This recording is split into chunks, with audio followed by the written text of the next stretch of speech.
Bien, muy buenas tardes a todos nuestros asistentes virtuales de este ciclo de conversaciones que hemos desarrollado desde la Dirección de Extensión y Vinculación con el Medio de nuestra Facultad de Arquitectura y Urbanismo aquí en la Universidad de Chile.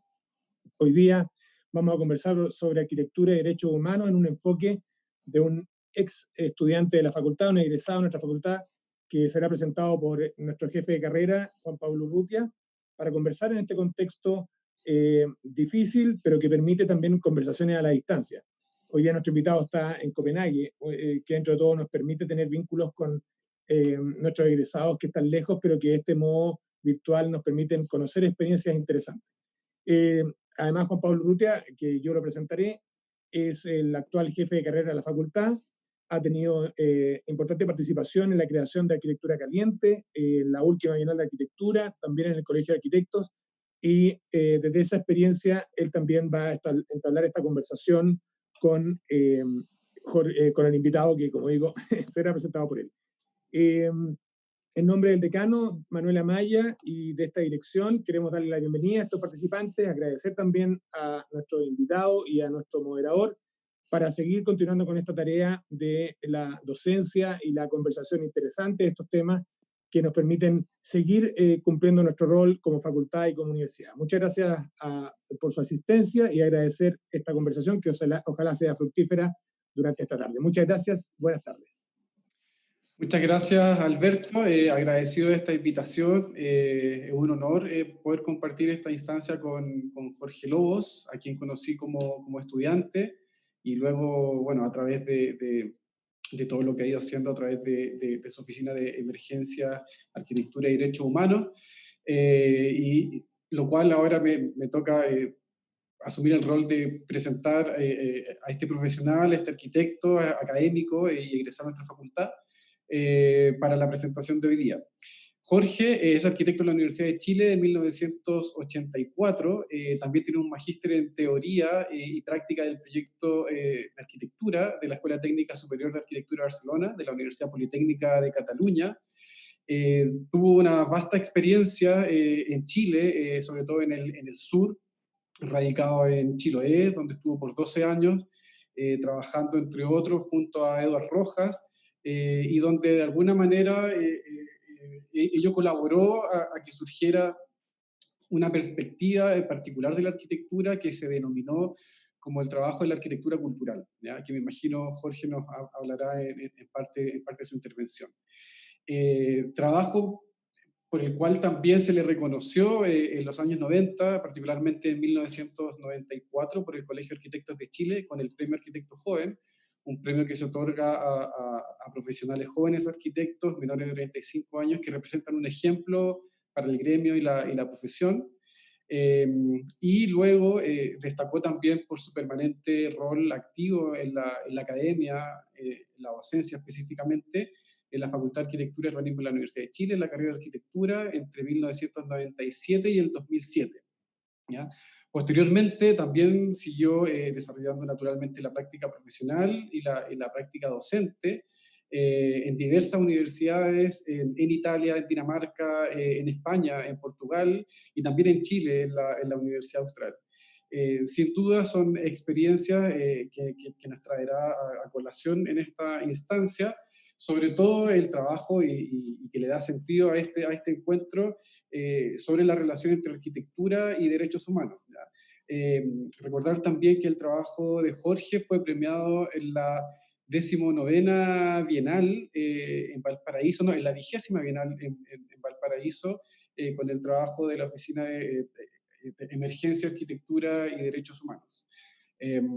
Así que sin nada más que agregar, creo que el protagonismo hoy día lo tiene sobre todo, obviamente, Jorge, así que los dejo con él y recordarles que pueden ir haciendo todas las preguntas que deseen en cualquier minuto a través del Facebook. Esas preguntas se van a ir recopilando y nosotros las usaremos al final de esta presentación para entablar una conversación con Jorge. Así que Jorge, muchas gracias por esta invitación y la cámara es toda tuya. Muchas gracias, Juan Pablo, y muchas gracias, Alberto. Como conversamos unos minutos antes, para mí es realmente un agrado volver a la FAU de este modo. al menos online, porque durante 13 años hemos hecho solo algunas pequeñas cosas con el taller, con algún workshop con Fernando Dowling o Rodrigo Toro o Igor Rosenman, y nada más. Ha sido muy, muy poco, después de que recuerdo que el 2007 fui expulsado de la FAU por, por el decano de entonces, Chesta, y el vicedecano Dominichetti. Y bueno, lo cual me motivó a emigrar y a trabajar fuera. Eh, bueno, pero a pesar de todo eso, yo siempre he tenido un gran cariño por la facultad, una gran conexión con la gente que está en este lugar, porque fue el lugar que me dio la formación y que me ha permitido hacer lo que estamos haciendo hoy día. O sea, cuando la presentación que tú hiciste, Juan Pablo, me parece, te lo agradezco porque me ahorraste mucho, por decir, y el trabajo de Chiloé, por ejemplo, es un trabajo que, si bien yo vivía en Chiloé previamente, estudié en el Liceo de Ancud, yo descubrí Chiloé con la Facultad de Arquitectura, con los profesores que habían ahí y que estaban viajando continuamente, como Hernán Montesinos, Jorge Iglesias y muchos otros, viajando continuamente a Chiloé, sobre todo el departamento de historia. Y para mí fue una sorpresa que valoraran esas pequeñas islas y esas pequeñas construcciones que existían en ese lugar. Eh, Cuando termino la universidad me resulta natural regresar a Chiloé. Y ahí empieza esta historia de la arquitectura cultural, que fue como una consecuencia de otros dos elementos que habíamos descubierto en la Universidad de Chile, entre los estudiantes. Yo estudié en un periodo en que la educación se dividía entre moderna y posmoderna, y habían grandes debates a través de si éramos modernos o posmodernos en los años 80, y entre medio se ocultaba el debate sobre la dictadura, que ese realmente era inexistente. Recordemos que en ese tiempo habían rector delegado, decano delegado, delegados de curso designados por los militares. Por lo tanto, ese debate no existía hasta la mitad de los 80. En este momento, algunos estudiantes creamos algo que llamamos nosotros el neorracionalismo, que era como una tercera alternativa al posmodernismo y al modernismo. Y para mí, lo importante de ese proceso fue básicamente pensar en que éramos capaces de crear nuestra propia teoría y que la teoría moderna y posmoderna que venían de Europa no tenían por qué ser la que copara el discurso que teníamos en ese momento. Eso me permite volver a Chiloé y comenzar a hacer teoría desde Chiloé. Y ahí surge el tema de la arquitectura cultural, que es un primer antecedente para después pasar a la arquitectura de los derechos humanos. La arquitectura cultural en Chiloé encajaba perfectamente. Era un lugar con poco poder político, con gran historia y con gran proceso de identidad, y que de algún modo nos permitía ver que poco de lo que habíamos estudiado en la facultad servía en ese contexto, poco de lo que habíamos estudiado materialmente. Pero sin embargo, la estructura de pensamiento con la que nos habían enseñado era lo que valía en el momento de trabajar en un lugar donde prácticamente no habían habido arquitectos antes. La teoría cultural entonces se transforma en un recipiente, en un contenedor en el cual nos permite hacer arquitectura. Em, Esto que en algún momento yo lo pensé como teoría de la arquitectura, cuando pasa el tiempo y cuando emigro después a trabajar más permanentemente a Europa, me doy cuenta que en realidad, más que una teoría, es un método de trabajo. ¿Por qué no una teoría en este momento? ¿Por qué a mí no me interesa en este momento arquitectura cultural como teoría? Esencialmente porque en algunos contextos la cultura se utiliza como un arma arrojadiza y se utiliza como un arma contra las personas. Podemos ver esto en muchísimos lugares. Los conflictos étnicos post-Yugoslavia, la utilización de los movimientos neofascistas de todos los procesos identitarios, la xenofobia. La xenofobia se basa muchas veces en valores identitarios. Por lo tanto, un concepto arquitectónico como la cultura o la arquitectura cultural en algún momento podía ser un arma en contra de los derechos fundamentales. Y en ese momento decido pasar a Arquitectura y Derechos Humanos, que es alrededor del año 2005, 2006, 2007, donde decididamente comenzamos a escribir y a pensar en que los derechos humanos deben ser la nueva revolución del siglo XXI. Así como la revolución del siglo XX fue el socialismo, y fue el gran elemento que cambió el planeta en el siglo XX, a fines de los 90 nos preguntábamos cuál sería la nueva revolución del siglo XXI, después de la caída del muro de Berlín. Y para mí la respuesta era los derechos humanos.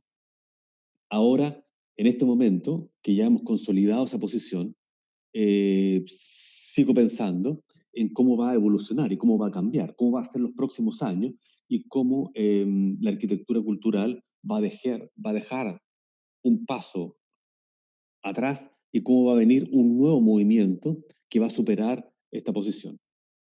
Independientemente de este proceso que es casi lineal en el desarrollo teórico de la arquitectura, uno de los fenómenos que también me llamó profundamente la atención a finales de los 90 es que por primera vez en la teoría de la arquitectura se producía un eclecticismo tal como el de estos últimos 20 años. Un eclecticismo teórico total, en el sentido en que coexisten todavía movimientos deconstructivistas, movimientos racionalistas, movimientos de sostenibilidad, movimientos de arquitectura social, lo que nosotros hacemos, que puede ser arquitectura de derechos humanos. O sea, existen muchísimos elementos y posiciones de la arquitectura que como nunca antes comienzan a vivir en conjunto. Y eso para mí es un fenómeno relevante en la posición o en la vida contemporánea.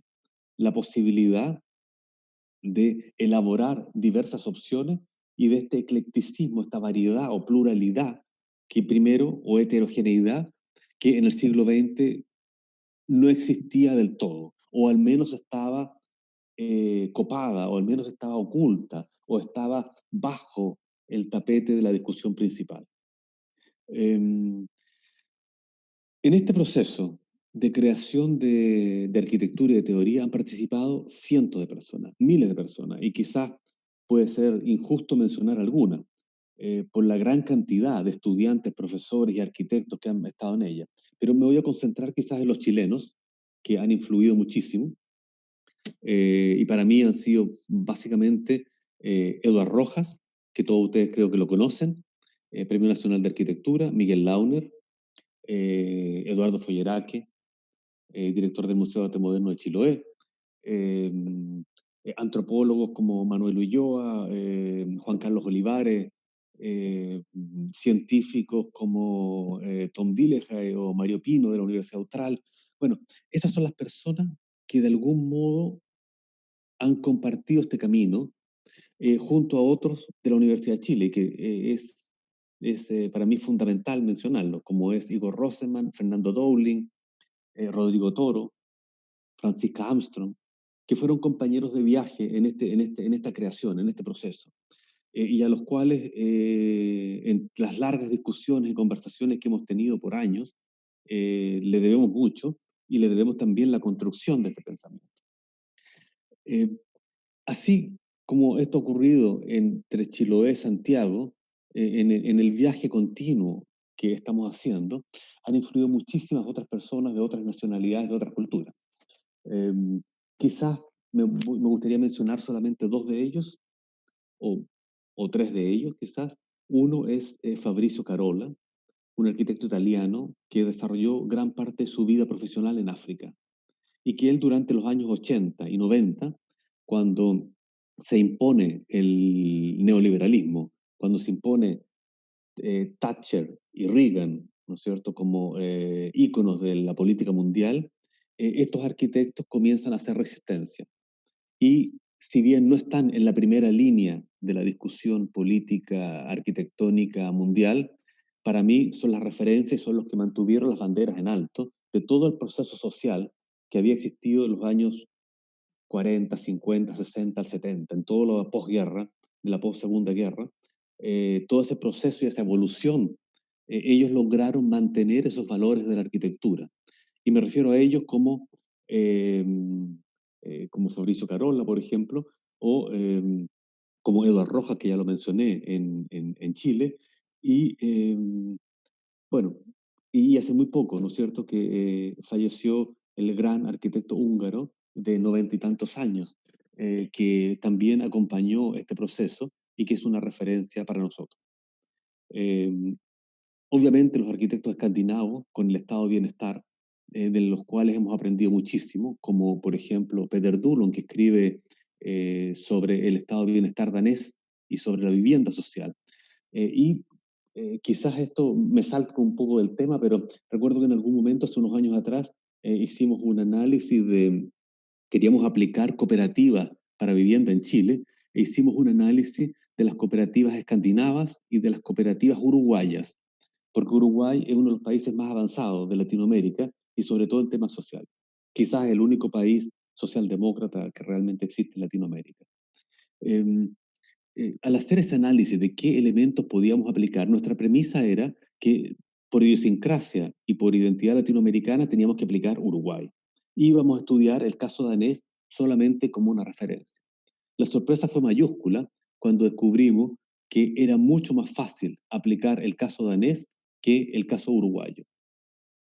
Básicamente por los niveles de solidaridad que tienen los uruguayos y los niveles de solidaridad que hemos perdido los chilenos. Eh, la cooperativa uruguaya se basaba esencialmente en trabajo voluntario, horas, tiempo que donaba la comunidad a las personas sin casa. Y eso en nuestro país resulta muy difícil. Quiero dejar este tema un poco en el aire, el tema de la solidaridad y del el individualismo, porque eh, los grandes desafíos que enfrenta la arquitectura de derechos humanos o que enfrenta nuestro enfoque, los grandes desafíos planetarios, en este momento son básicamente 4 o 5. Y quiero hacer mención a eso. Eh, el primero de todos son las emergencias humanitarias, que son cada vez más frecuentes. Varias personas, varios intelectuales, como Leonora Carrano de Italia o el filósofo surcoreano Jung Fu, eh, mencionan que la consecuencia y la frecuencia cada vez más continua de las emergencias humanitarias van a hacer que el planeta pueda entrar, hipotéticamente, a un estado de emergencia continua y permanente. Eh, no deja de ser preocupante este tema, porque lo vemos cada vez más.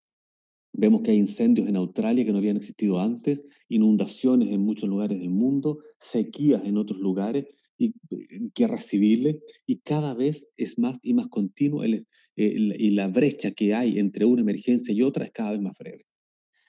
El segundo elemento que está presente en todo el planeta es la crisis climática. Y sobre esto creo que no voy a hablar mucho más porque todos ustedes lo conocen. El tercer elemento de crisis planetaria y desafío es el neoliberalismo.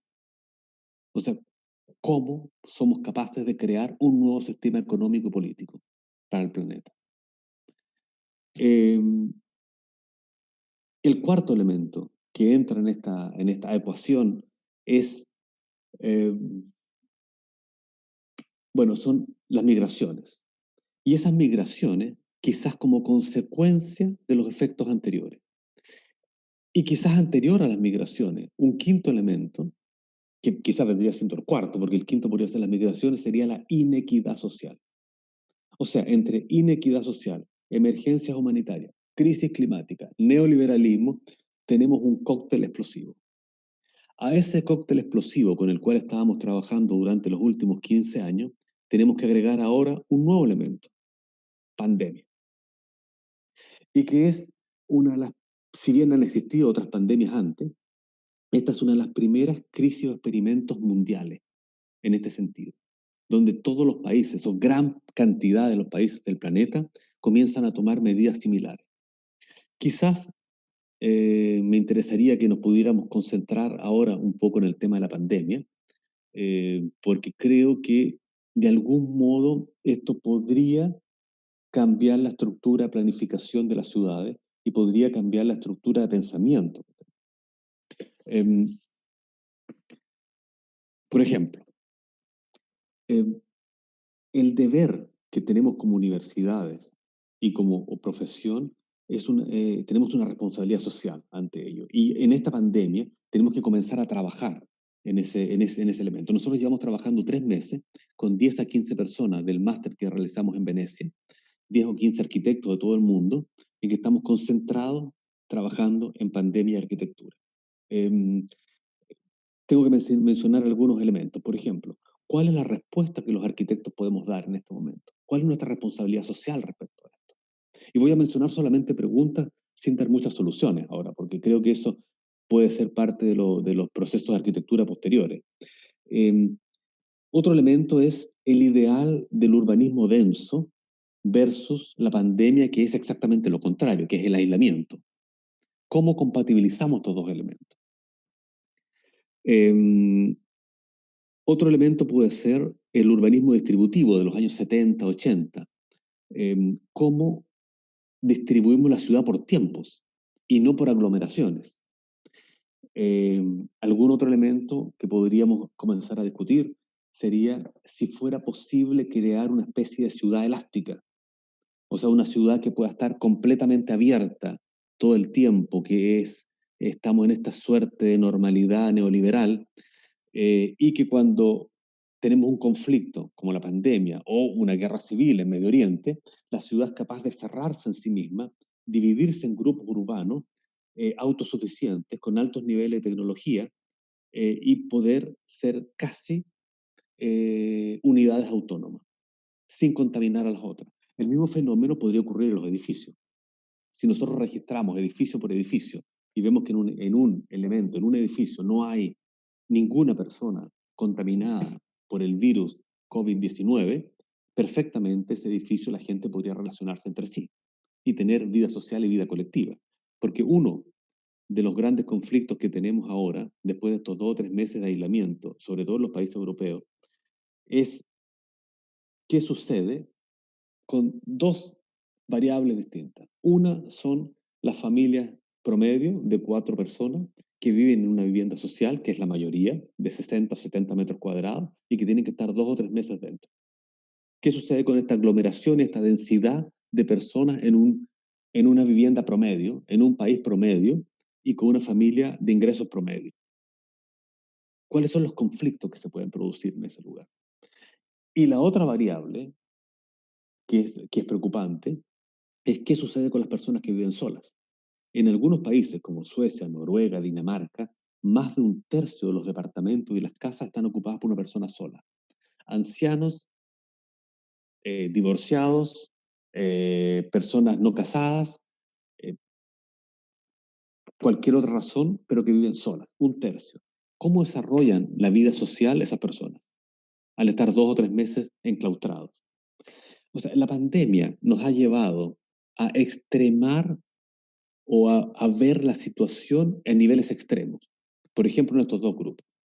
Pero también nos lleva a hacer una serie de preguntas, por ejemplo, preguntas políticas, como la democracia neoliberal que tenemos. En el caso de la pandemia, pasa a ser una democracia autoritaria, lo cual es una contradicción en sí misma, pero en muchos países se está produciendo esta suerte de democracia autoritaria. Y si lo que dice Carrano de Italia es efectivo, o sea, si la emergencia va a comenzar a ser un tema continuo y permanente, ¿vamos a vivir en una democracia autoritaria permanente en los próximos años? Bueno, em, para mí, estas son una de las tantas preguntas que nos estamos haciendo y que quizás también tienen que ver con preguntas sociales. Por ejemplo, em, ¿qué sucede con lo que se está denominando la distancia social? No sé si en Chile está el tema de moda o en boga, pero la distancia social es casi una contradicción en sí misma también. Distancia social, o sea, las personas tenemos que estar socialmente separadas. Creemos que eso es un error de lenguaje y que tenemos que cambiarlo por distancia física, porque distancia social significa el aislamiento total y es casi una contradicción con la raza humana. Eh, lo que tenemos que conservar es el contacto social, de algún modo, como este que estamos teniendo ahora. Tenemos que conservar el contacto social en los edificios que no tienen pandemia. Tenemos que conservar ese contacto por el bien de la comunidad. Lo que tenemos que mantener es una distancia física y tenemos que mantener ciertos cuidados e higienes en ese sentido. Pero hay una serie de temas, lenguaje, democracia, política, psicología, que hace, como decía, que hace, como preguntábamos en un momento, que hace una persona que vive sola 2 o 3 meses, y preguntas de arquitectura.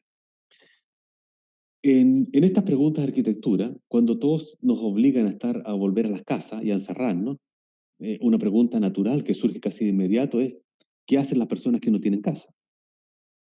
¿Dónde van? ¿Dónde van los homeless o dónde van los vagabundos? ¿Dónde van las personas que no tienen casa? O como eufemísticamente en Chile se lo llama personas en situación de calle, eh, que es otro de los eufemismos que me llaman muchísimo la atención y que nosotros usamos tanto, eh, y que es un modo de ocultar la realidad, en cierto modo, porque las personas en situación de calle significará que todas las otras somos personas en situación de casa. No se dice persona en situación de casa, ¿no? Entonces, este tipo de eufemismos simplemente nos llevan a realmente ser menos claros en la relación que tenemos con las ideas. Y la arquitectura para mí es un tema de conceptos y ideas, y por eso nos interesa precisar todo. Quizás como, creo que ya vamos en casi 30 minutos, quizás como para concluir esta primera parte y después pasar a las preguntas, que me encantaría que haya alguna, podría decir que la producción intelectual que ha habido en estos meses ha sido extraordinaria. Quizás por el enclaustramiento, quizás por la amenaza, quizás por el miedo que nos ha producido esta pandemia. La producción de artículos, textos, libros ha sido increíble.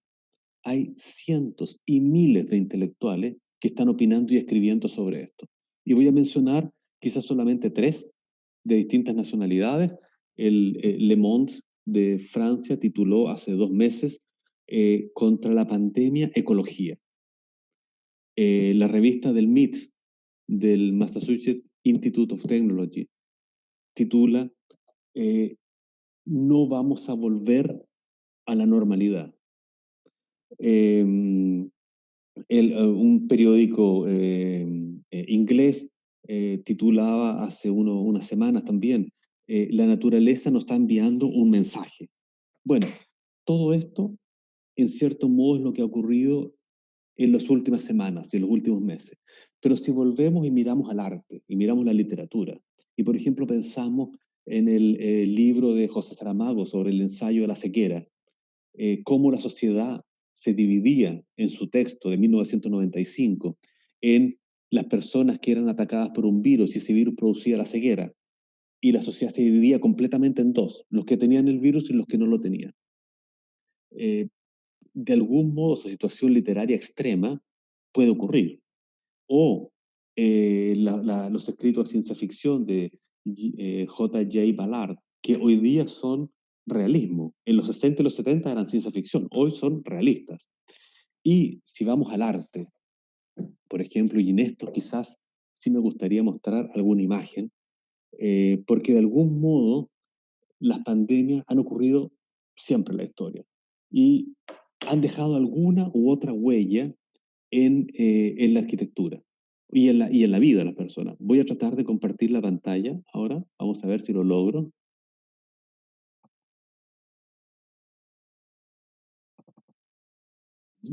Creo que está compartida.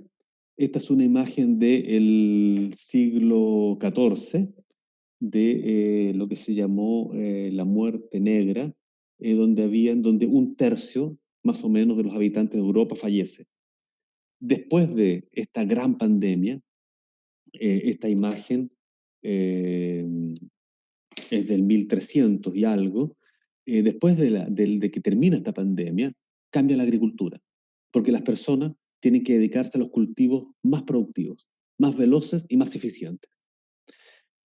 Otra pandemia y otra crisis social de post-revolución industrial obliga a los arquitectos y urbanistas de esos momentos a incluir normas de higiene.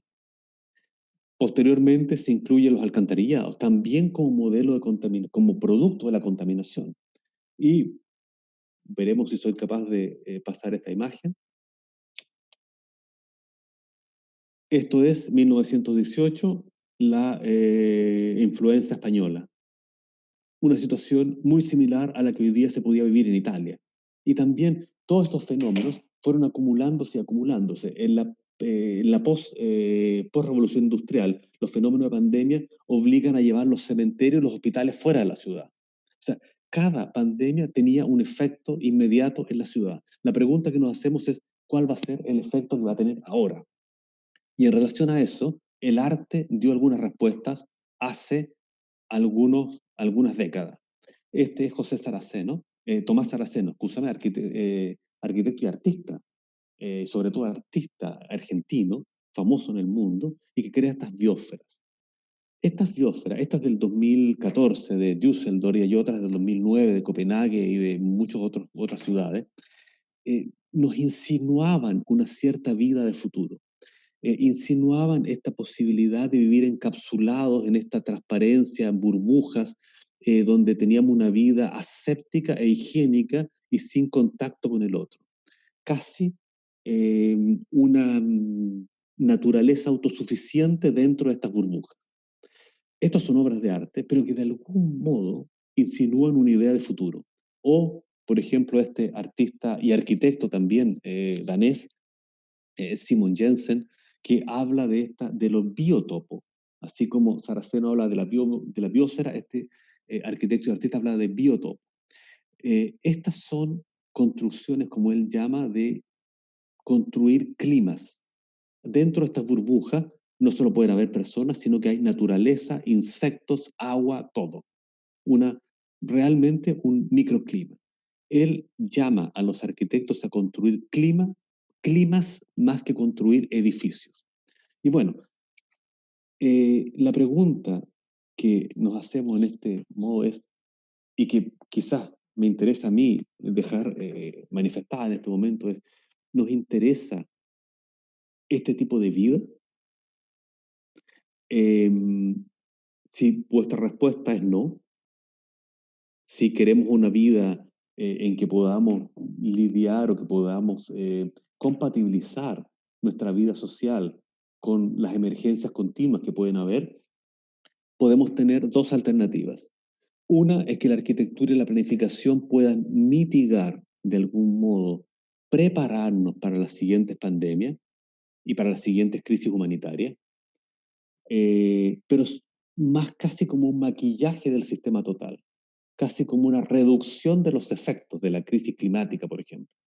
La arquitectura y la planificación quizás podrían ayudar a eso, a mitigar ese fenómeno. O la otra respuesta que podría ser más extrema, y que quizás lo dejo para una posible discusión en este momento, es si la arquitectura podría ser parte de la creación de un nuevo orden social, de una nueva relación entre naturaleza y sociedad.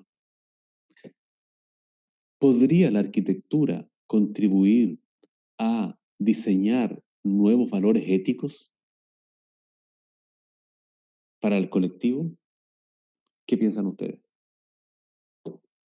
Juan Pablo, lo dejo aquí. Muchas gracias, Jorge. Sin duda inspiradora y remarcable la posición en que nos encontramos nosotros y que a todos nos hace plantearnos muchas preguntas sobre nuestro rol y personalmente que nos dejan ciertos conflictos de si estamos actuando como ciudadanos, como profesionales, como hijo, padre, hermano, pareja, ante esta pandemia, ante una crisis humanitaria a nivel mundial que no solo nos llama a actuar como profesionales, y que es una cuestión que yo creo que a todos quienes ejercemos esta profesión nos hace plantearnos esa pregunta. Hay muchos que como primera reacción dicen, bueno, ¿qué hacemos ante esto como arquitectos? Olvidarnos que antes que de arquitectos somos personas, somos seres humanos, somos ciudadanos que tenemos que colaborar primero que todo como personas. Entonces, son muy buenos los puntos, a mí me dejan muchas inquietudes, hay algunas preguntas. Solo quiero plantear algunas que lo mencionaste en algún minuto de tu presentación, cuando se habla de que este futuro va a cambiar. Hay personas que han hablado del punto sin retorno, ¿ya? Donde se pone en tensión y en discusión la distancia social, que debe ser más bien entendida como distancia física y no solo social, por ahora, pero no sé si podremos seguir viviendo a través de condiciones y de esa restricción que se podrían catalogar, como tú bien mencionas, como una democracia autoritaria, o sea, como lo que es Singapur hoy día. Tú botas un chicle en la calle en Singapur y te llevan preso, ¿no? O sea, es la democracia con mayor índice de autoritarismo en el mundo. O sea, es uno de los países más autoritarios del mundo, pero es de una democracia. Entonces, queremos ir hacia allá. Se discute sobre el diseño de las ciudades, ciudad de 15 minutos, de vivir en burbujas, pero también a través de lo que nos plantea el neoliberalismo, es que vivimos en burbujas sociales. Entonces, ahí aparecen preguntas que ponen en tensión nuestras posturas disciplinares y que sin duda van a redibujar, a redefinir esa relación que tú estableces, que sin duda no es una interrogante que tú no tengas resuelta, o al menos que no tomes postura. Y me gustaría devolverte la pregunta en ese sentido, porque tú planteas que la arquitectura puede tomar un rol desde la mitigación, ¿ya? Y qué es lo que está pasando hoy día, cómo dotamos de infraestructura para resolver, atender esta emergencia, o cómo esta situación remece nuestras bases y nos hace redefinir cómo desde la disciplina podríamos participar de una nueva construcción social, ¿ya? Sobre todo tú lo planteas desde los derechos humanos, eh, donde sin duda hay una componente que a mí por lo menos siempre me ha parecido que está ausente, que tiene que ver con los derechos espaciales, los derechos territoriales, eh, donde también se incluyen a las personas. Y nosotros ahí sin duda que podríamos contribuir mucho, o sea, como a través y no solo el derecho a la ciudad, el derecho a la vivienda, sino que el derecho a un buen vivir.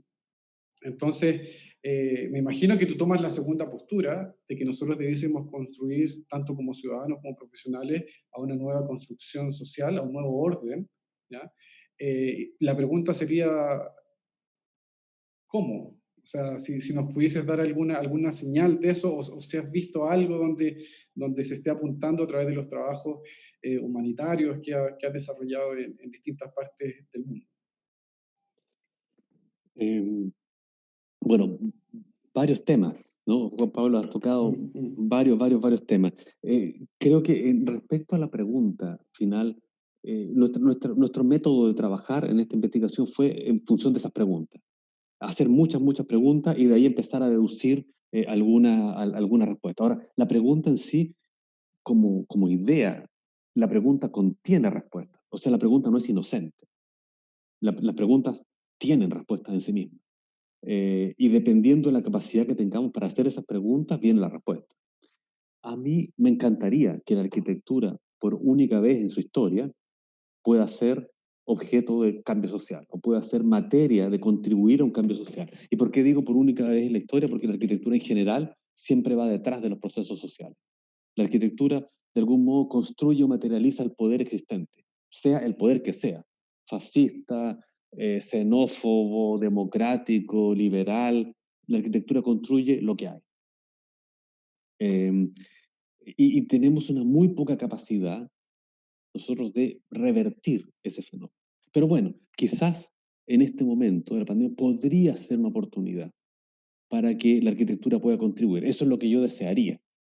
Me temo, porque mi parte escéptica dice que vamos a volver a algo muy parecido a lo anterior. Y en ese sentido, la arquitectura y la planificación van a maquillar un poco lo que hay y van a maquillar un poco las consecuencias de lo que puede venir y de las futuras pandemias que pueden venir también. Dentro de esos dos rangos hay infinitas posibilidades. Cuanto más podamos caminar en esa función, cuanto más podamos avanzar hacia un nuevo orden ético, una nueva relación entre naturaleza y sociedad, un nuevo balance y un nuevo, que yo llamo un nuevo delicado balance entre estos dos elementos, va a depender de nuestra capacidad poca de generar, de dialogar con el poder.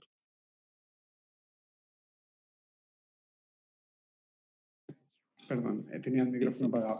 En ese sentido, acá aparece haciendo una pregunta Josefina, que dice, ¿cómo vamos de esta gran cantidad de teoría al plano de las acciones? ¿Ya? Al influir en las decisiones de políticas públicas, por ejemplo, ¿debiese ser ese nuestro rol? ¿O cuál será el camino? Yo creo que somos cada vez menos importantes los arquitectos en la vida de los ciudadanos normales, es mi percepción, comenta Josefina. O sea, Eh, quizás tratando de interpretar su pregunta, sí. nuestro rol, y tiene que ver con mi comentario inicial, ¿tiene más incidencia como ciudadanos, como profesionales, o transformándonos arquitectos políticos, que también es una tendencia, porque desde la práctica tradicional de la profesión quizás podemos ser mucho menos de lo que podríamos hacer si nos inmiscuimos entre los tomadores de decisión? ¿O cuál en el fondo crees tú que sería ese camino? Yo no tengo la respuesta a ese camino, va a depender de los distintos contextos, pero acciones concretas, que es lo que pregunta Josefina. Estamos trabajando en este momento en 3 proyectos sobre pandemia. Uno sobre las escuelas, que voy a explicarlo, tratar de explicarlo muy brevemente, y explicar un proyecto con palabras ya es difícil, porque los proyectos son dibujos, son ideas. Pero bueno, las escuelas se comienzan a abrir en los países nórdicos. ¿Por qué? Porque los niños tienen menos, son más resistentes al virus, de algún modo, o expresan menos síntomas. Eso significa que los niños pueden volver a la escuela, sobre todo los más pequeños, pero con cierta distancia física. O sea, solamente puede ir el 50% de los niños a la escuela. Y esto va a ocurrir en muchos países. Y en Chile también puede que ocurra en septiembre o en octubre. ¿Qué hacemos con el otro 50% de los niños? O sea, no podemos duplicar las escuelas de un día para otro, pero tampoco podemos reducir los niños a la mitad. O sea, sería lo menos democrático que existe, que solamente la mitad estudie, o que estudien la mitad de lo que tienen que aprender. Que vaya un día uno, otro día el otro. ¿Cuál es el método? Nosotros creemos que puede haber un método que es utilizar los espacios vacíos que deja la misma pandemia, que la respuesta lo tiene la misma pandemia. Es decir, tenemos vacías las bibliotecas, por lo tanto, quizás ese otro 50% de los niños tiene que ir a estudiar lenguaje a la biblioteca. Tenemos vacío los museos, y quizás los niños tienen que ir al museo a estudiar arte. Esto significa, y tiene algunos problemas, como que necesitamos la doble cantidad de profesores. Pero por otra parte, los niños van a tener mucha más atención, porque en lugar de ser 30 en una clase van a ser 15. O sea, hay una serie de fenómenos que se pueden producir. La cesantía que se produce por el cierre de fábricas y el cierre de lugares de trabajo, quizás se puede suplir aumentando la cantidad de profesores. Y recordemos además que la educación es uno de los factores fundamentales del desarrollo. Entonces, si duplicamos la cantidad de profesores y usamos los espacios vacíos, quizás tenemos una nueva escuela que nosotros le llamamos una escuela difusa o escuela elástica. Una escuela que se puede distribuir en la ciudad y ocupar los espacios que están vacíos. Ese es uno de los proyectos. Hay otro que tiene que ver con la relación del campo-ciudad y de cómo se crea una nueva relación urbano-rural con menos límite. Y hay un tercer proyecto que es mucho más utópico y que es cómo se ve esta pandemia en 100 años adelante. Y se basa, y es una historia, se basa en una mujer que encuentra un diario de vida de su nieta o tataranieta que vivió en el 2020 y que escribía todos los días un diario sobre la pandemia. Y esta persona empieza a ver cómo era la sociedad del 2020, que era una sociedad muy primitiva, donde teníamos toda la vida en una caja que es un computador, ¿no es cierto? Una caja plana, donde teníamos la diversión, la entretención, la vida social, la vida afectiva, la vida del trabajo, estaba todo ahí, que era algo muy extraño.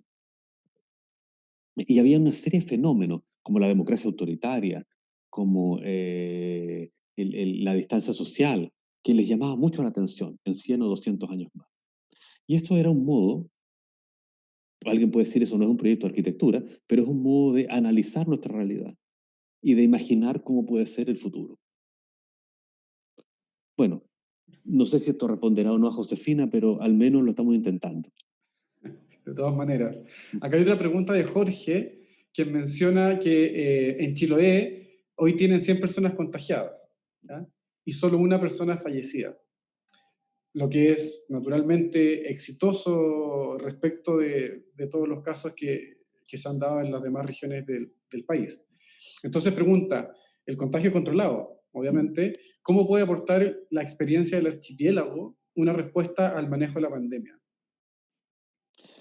Bueno, eso, la respuesta no puedo darla yo, porque si bien yo soy de Chiloé, no sé exactamente qué medidas han tomado, no sé, excepto que se ha cerrado la isla, que está en cuarentena, no sé qué otras medidas han tomado. Pero esa respuesta tiene que dar la Chiloé, como o las lecciones que puede dar o las enseñanzas que podemos sacar de ahí, que ya es una isla, y quizás en ese sentido, como isla, se asemeja mucho a lo que nosotros llamamos la ciudad elástica en este tema. O sea, la ciudad que se cierra en sí misma en diversos núcleos internos, que son islas completamente autónomos y que pueden vivir sin contaminación, de algún modo. Eh, pero quizás la idea de la isla es una idea a considerar en el urbanismo futuro.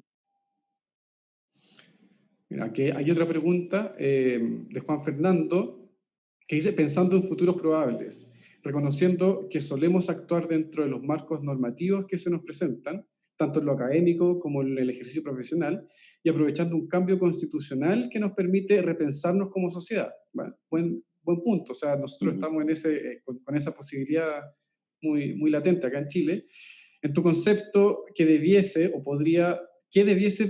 podría formar parte de dicho documento? ¿Ya? O sea, Juan Fernando aquí se está yendo a lo práctico. Tú Sí, sí. planteas un desafío y nosotros tenemos la oportunidad. O sea, Ujú, en octubre vamos a votar, ujú. apruebo o rechazo, espero que apruebo, y eso nos va a abrir una puerta de replantear nuestras bases políticas que nos definen y que van a definir nuestro futuro por mucho tiempo más. Entonces, ¿qué crees tú que podría entrar ahí respecto a este tema? Bueno, es una buena pregunta y que coincido completamente que Chile tiene una gran oportunidad en octubre. O sea, esto ha sido un afortunado accidente el que tengamos que cambiar la constitución en octubre. Eh, uno de los temas que creo que se ha tocado muchísimo fuera de Chile, los chilenos que viven fuera del país, es la nacionalización de los recursos naturales, por ejemplo. El agua, uno de ellos. Eh, y nos damos cuenta, en este momento, una de las preguntas sociales que tenemos es, el neoliberalismo generó sistemas de privatización, por ejemplo, de la educación y de la salud. Pero cuando tenemos una pandemia, la salud privada no es la que sale a salvar la población. Todos miramos a la salud pública. Por lo tanto, necesitamos servicios de salud pública más fuertes en una nueva constitución. Las empresas que se rescatan en este momento van a seguir siendo privadas o se van o los ciudadanos que pagan por el rescate de esas empresas, como por ejemplo que se discute lo de Lanchile o ahora la TAM, vuelve a ser estatal, o al menos en el porcentaje que los ciudadanos pagan por ella. Hay una serie de elementos que nos pueden dar ciertos equilibrios. Eh, Quizás vuelvo a citar a los uruguayos tienen una norma interesantísima, que es que las empresas privadas pueden existir, pero si un número de ciudadanos crítico, un número mínimo de ciudadanos, llama a un plebiscito por mal funcionamiento de esta empresa privada, la empresa vuelve al Estado. Y se hace un plebiscito, se vota por ello, y la empresa puede volver al Estado. O sea, la relación privado-público va a seguir siendo esta relación dogmática que tenemos ahora, o va a ser una relación mucho más fluida, en que quizás en algunos momentos el sistema público puede ejercer en plenitud y en otros momentos quizás puede haber un sistema más privado. No lo sé, pero tenemos que rediseñar esa relación.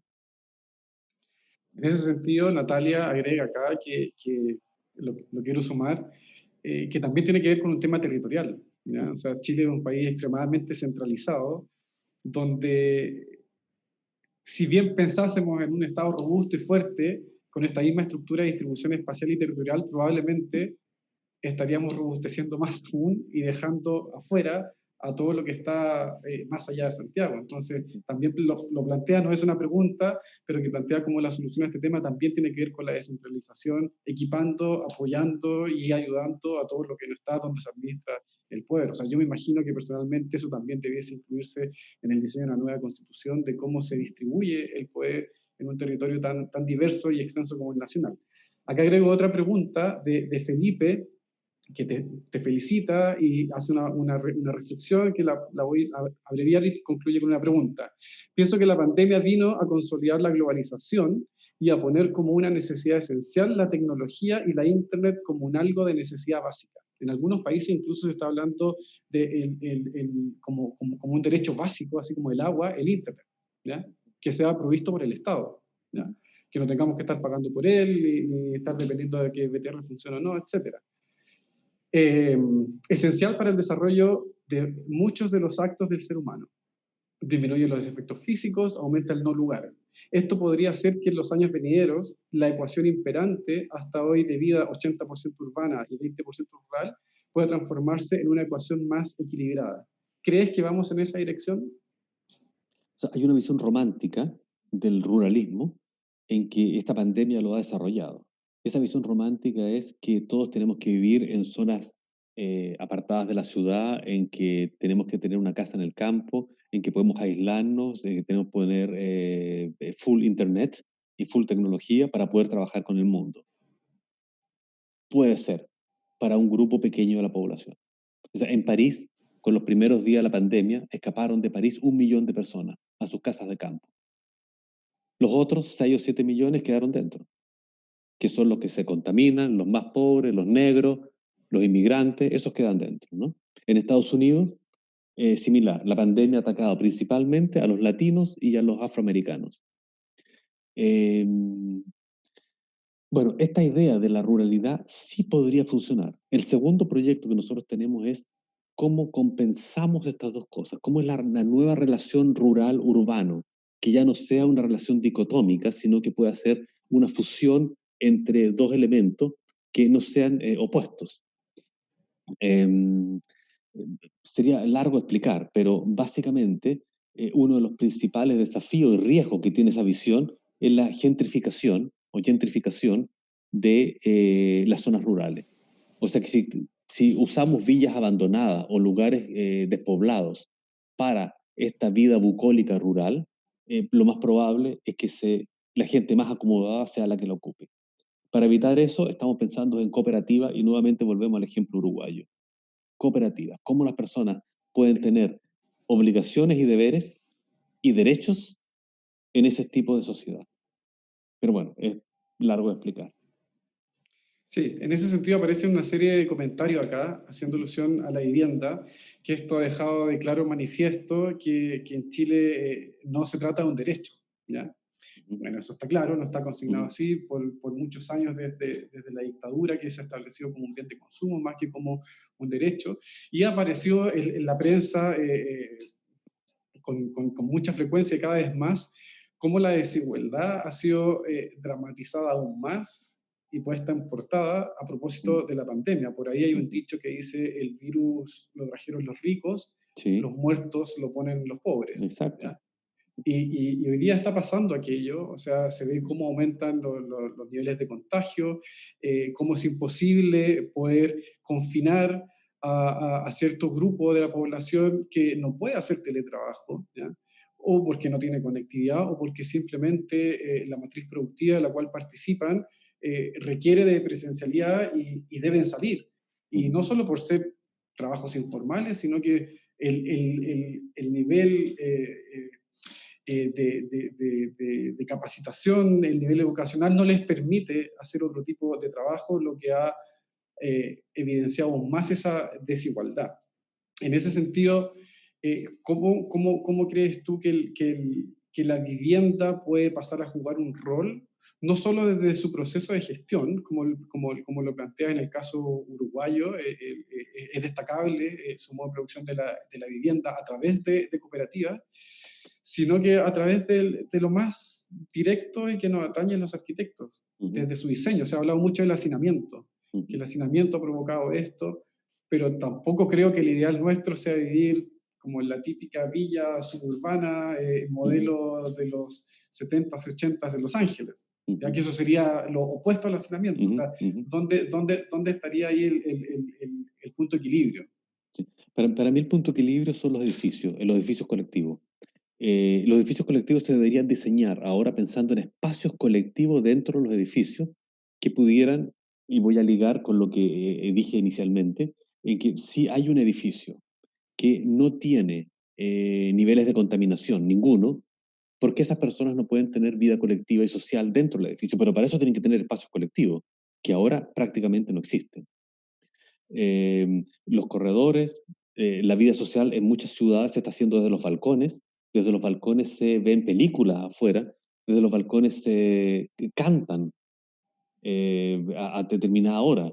O sea, la vida y el arte se relacionan desde los espacios colectivos. Quizás todos los edificios tienen que tener un techo verde, como en muchos países se está poniendo como norma, pero que tiene que ser para la vida colectiva de ese edificio. Quizás quisiera mencionar dos elementos. Yo he ido solamente una vez a Estados Unidos y no quiero volver. Y una vez porque fui invitado a unas universidades en el centro del país. Y tuve la mala idea de preguntar cuál es la política de vivienda de Estados Unidos. Y quedaron estupefactos. Me dijeron, pero política de vivienda, no. Si tú no eres capaz de crear tu propia vivienda, ¿por qué te la tengo que pagar yo? Esa es la política. O sea, países de un neoliberalismo extremo, Chile por fortuna no ha llegado a eso, ni llegó a eso creo, porque ya pasamos la etapa peor del neoliberalismo, era no tener política de vivienda. O en relación a las escuelas, que las escuelas se está pidiendo en muchísimos lugares que se abran, porque se produce una cadena, con lo de la pandemia, una cadena casi fatal, una ecuación fatal. Si los niños van a la casa, muchos de ellos comen en la escuela. Por lo tanto, no tienen desayuno ni tienen almuerzo. Si esos niños van a la casa, sus padres no pueden ir a trabajar porque tienen que cuidarlos. Si los padres no van a trabajar y viven al día, no pueden generar economía para darle de comer a esos mismos niños. O sea, eh, cuando la escuela se cierra, en muchos lugares del mundo, la sociedad colapsa. ¿Y de qué lugar estoy hablando? No estoy hablando de Estados Unidos, no estoy hablando de Latinoamérica, no estoy hablando de África. Estoy hablando de Estados Unidos y estoy hablando de Nueva York. El alcalde de Nueva York pedía que no se cerraran las escuelas, sobre todo de los sectores más pobres, porque los niños comían en la escuela. Y se generaba toda esta cadena. Bueno, quizás, y para volver a la pregunta que hacía Josefina al inicio, tenemos que centrarnos y uno de los grandes temas tiene que ser la escuela, en las futuras pandemias y en esta pandemia. ¿Y cómo la va a enfrentar Chile? ¿Qué va a hacer Chile con respecto a las escuelas? Especialmente cuando los niños comen en las escuelas. Cuotas de vivienda social, fijar precios de arriendo, son preguntas que van apareciendo acá. Yo tengo mi postura particular, no soy protagonista acá, creo que son parches o maquillajes dentro de una estructura que no se quiere cambiar, pero te la consulto a ti. O sea, ¿qué opinas de estas medidas paliativas, de las cuotas o de la fijación de precios? Yo creo que son planes de mitigación de la realidad, pero que a la fin es un maquillaje del mismo sistema. Mi ideal sería que luchemos por cambiar la estructura y la Constitución, como tú decías, es una gran opción para ello. La vivienda debe ser un derecho y la vivienda debe estar consignada en la Constitución. Sí. Gran pregunta. Hace poco hicimos un análisis en un foro donde estuvo Fernando Atria también, y se leyó todos los derechos que están consagrados en la actual Constitución, Constitución redactada en dictadura, y entre los cuales, por ejemplo, aparecía el derecho a vivir en un medio ambiente libre de contaminación. Pero hace muy poco aquí se habla de zonas de sacrificio, o sea, se está definiendo localidades que no van a poder gozar de ese derecho constitucional. Y se está infringiendo la Constitución, pero existe. O sea, ahí yo creo que eso da para mucha más reflexión, dado que el garantizar los derechos en la Carta Magna no es, por muy fuerte que suene, no hay garantía de que eso se vaya a suceder. Personalmente está más bien en el diseño político o de cómo se organiza la sociedad para defender esos derechos o defender condiciones mínimas que ni siquiera estén consagradas necesariamente como derechos. O sea, personalmente creo que lo que tú planteas, y para ir cerrando al final de tu presentación, donde dices, vamos a ser personajes que participemos de obras de mitigación de la realidad que se nos está viniendo encima, o vamos a ser partícipes como creadores, artífices, colaboradores de la construcción de un nuevo orden, donde nuestros aportes sean los principios disciplinares en los que nos movemos. Creo que quizá eso podría ser el futuro y hacia donde debiesen los arquitectos apuntar. Ya estamos en el tiempo.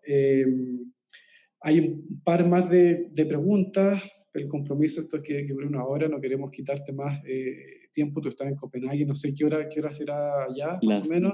12 de la noche. Las 12 de la noche, ya apuntándote a dormir, así que nuestras disculpas por pasarnos en el tiempo. Agradecer también al público que acompañó. Afortunadamente esto queda grabado, por lo tanto lo podrán ver más personas, miembros de la comunidad, no solo universitaria, y poder discutir también de estos temas que es súper pertinente, no solo por la pandemia, sino que, como bien lo dijo Juan Fernando, estamos frente a una oportunidad de discutir nuestras bases políticas que nos regirán en las próximas décadas. Así que quiero agradecer, Jorge, tu participación de vuelta a este espacio virtual de la FAU. Ojalá en el corto plazo, en otras instancias también. Así que si quieres decir algunas palabras para cerrar.